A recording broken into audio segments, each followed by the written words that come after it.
Yeah, they're not.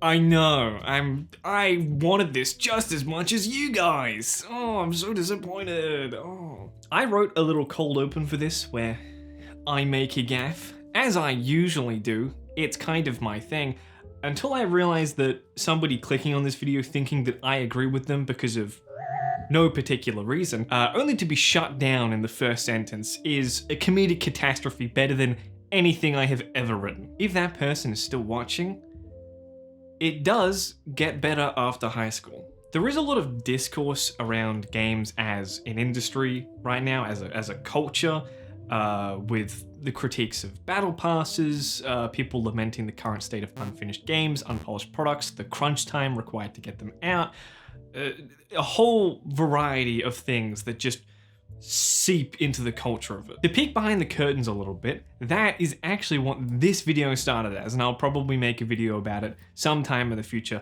until I was sucked into a dimension of moral cowardice, where the desire to be heard, to feel the warmth of the crowds agreeing with every syllable, pervaded everything in sight. I saw an Asmongold clip on TikTok. If you haven't gotten one, imagine a flashbang, but for opinions.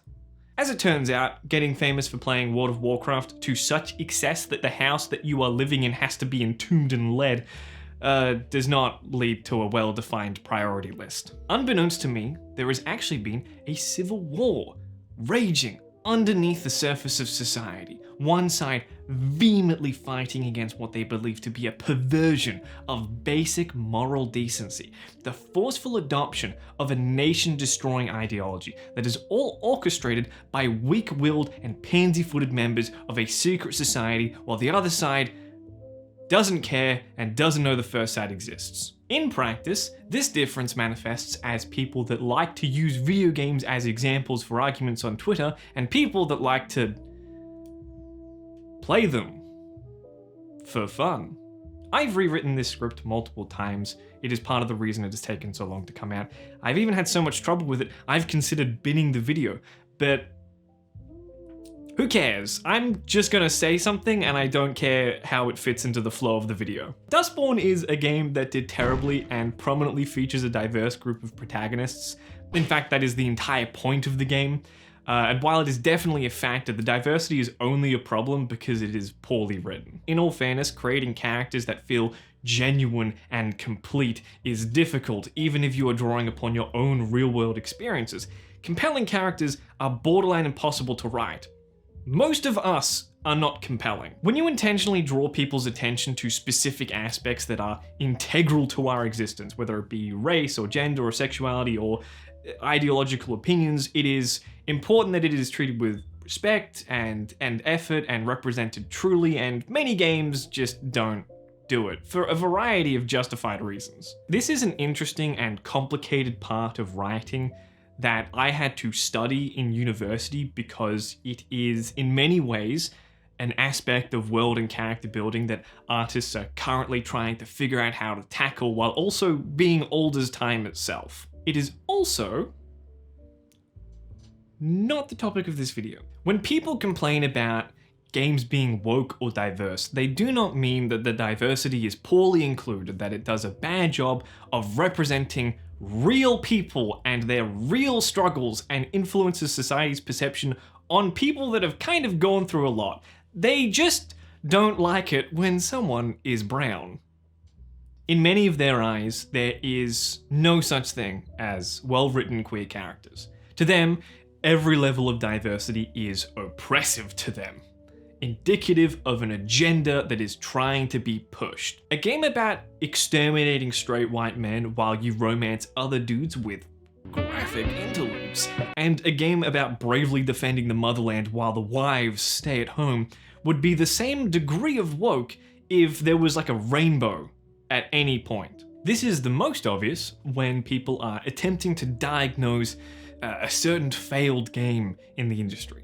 One side interprets it as a greater social movement, indicative of a great schism between the ideology of the wider public who all agree with them, and the woke mind virus developers who are both individually evil and controlled from above. Concord is a specific example that they like to point at, and the reality is, the greater problems that they perceive don't even register for the vast majority.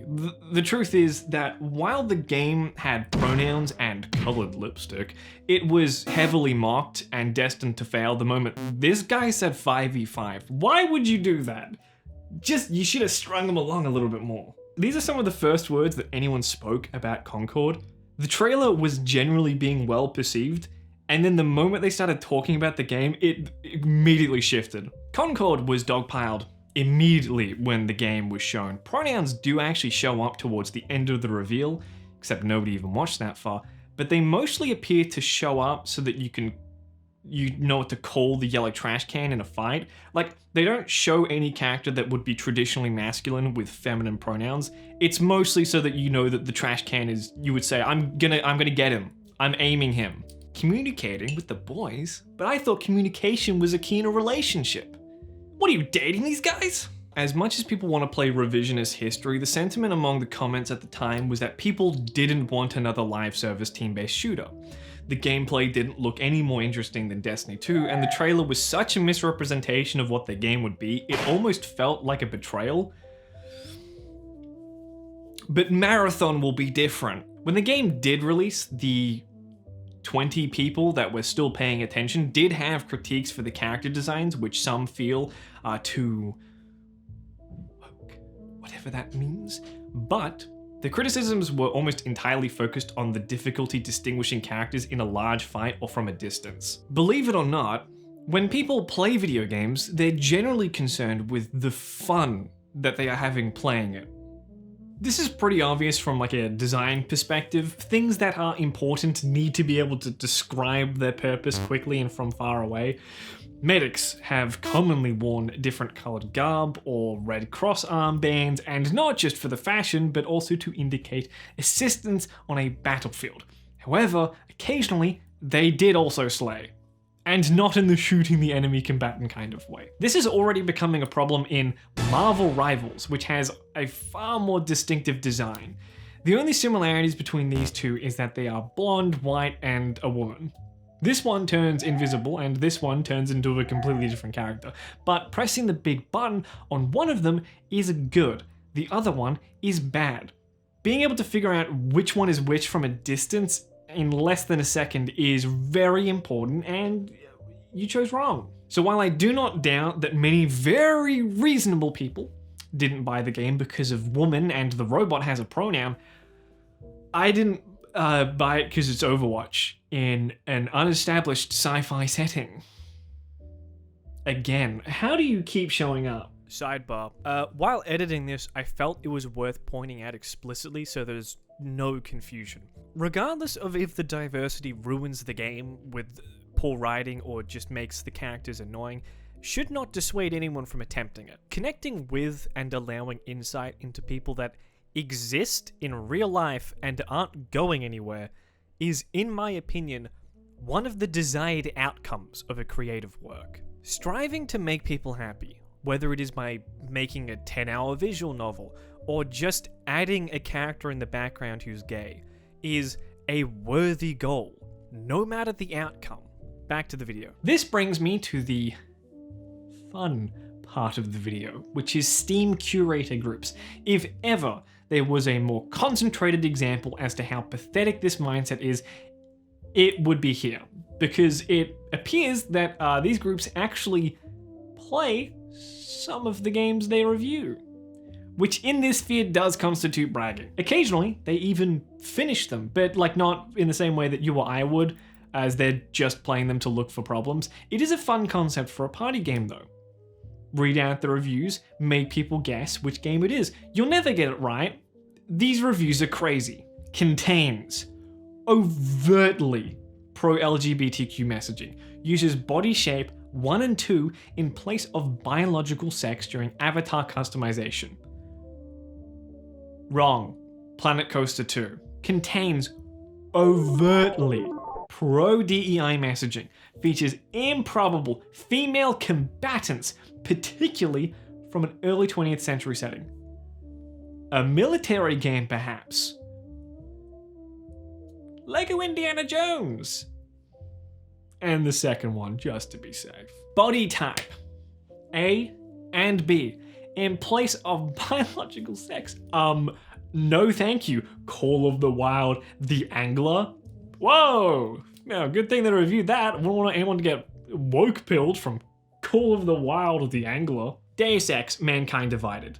This minor NPC in a DLC is gay, if you look for it. And also the progression system is tied to like augmenting the body with machinery, which I guess is kind of like being trans, if you know nothing about that. But that does raise a lot of questions about prosthetics, and also that implant that Elon Musk is very fond of, informational. Fellas, I regret to inform you, a second fishing game has hit the curator group. Web fishing is not recommended, not because of any specific political stance it has, it just lets you tag yourself. And also the straight tag is like $1 million, which is stupid. Like, these people tag themselves all the time, and like, either way, they're just missing out. I don't love men, I just love the fit. Sometimes the recommendations make sense. Like, yeah, a game being critical of American warmongering is not going to be recommended. Also, that word is not a word that people think is bad, it is just a bad word. There's also games like Sprawl, whose 5-ish hours are completely thrown out the window because there appears to be some kind of pride flag in the end credits. I say some kind of because the vignette is so strong, I can't be sure. It could be something else. It's also such a small detail in the scope of the game, I couldn't even find any specific mention of it. I barely found anyone that had uploaded the credits. Beyond that, I have a sneaking suspicion that this is all either an elaborate joke or justification to play risque games with niche appeal that just spiraled out of control. Some of these are mainstream enough that they could be reviewed without playing them. Baldur's Gate 3 is one of the most documented games of all time at this point, and it has women that are good at fighting in like the promotional material, so like, woke. However, some of the games that appear are specific, as in averaging less than a single player per month with these tags, this Steam ID, and I have to display the name like this, otherwise I think my account will be banned.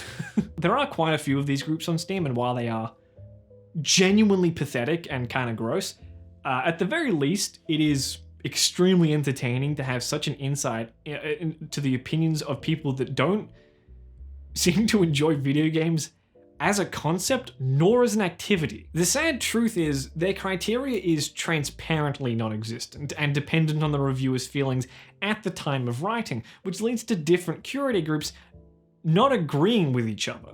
This group also reviewed Sprawl, pointing to the giant political flag and the forced feminism in codex entries, but just listed it as informational, as they did with Cyberpunk, ignoring the gay, square brackets, derogatory parentheses, I'm being sarcastic, relationships, and a prominent trans character, only pointing out that the character customization isn't tied to gender, whereas old school RuneScape was not recommended for borderline the same thing, if not in a lesser capacity.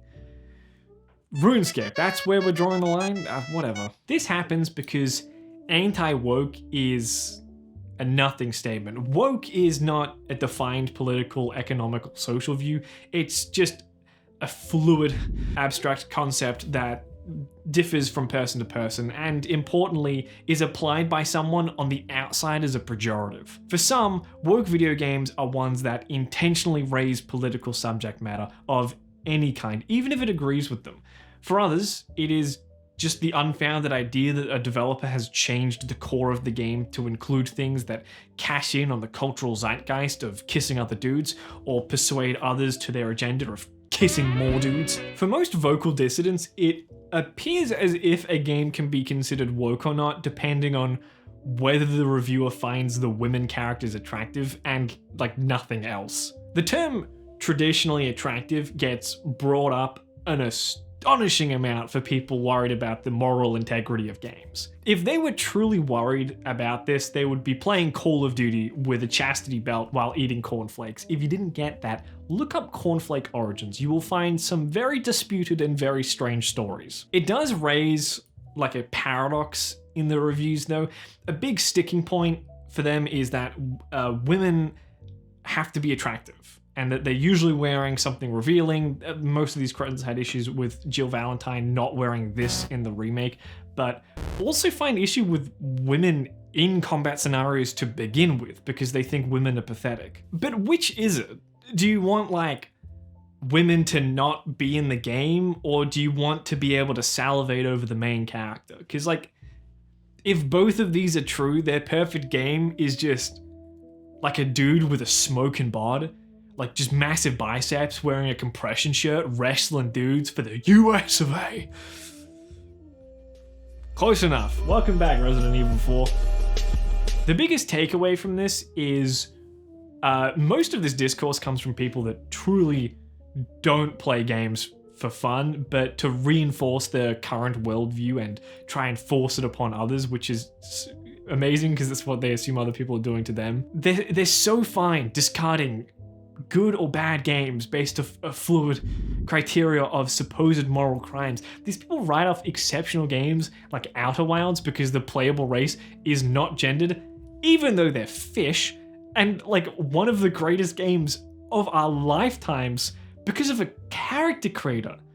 Call of the Wild, the Angler. Come on, guys, give fishing a chance. I suppose there's nothing else to really say other than like, none of this is worth any more attention than the amount required to immediately dismiss it and then laugh at it. You could actually use these people on Twitter as a guide to your next purchase. I myself have added games to my wish list specifically because I found them on these curator groups. Like, I even found out Kingdom Come Deliverance was getting a sequel because of these people. Like, you can, with some degree of accuracy, use their guides to find well-made and interesting games that are quite niche because they are amazing at finding these things. Apart from that,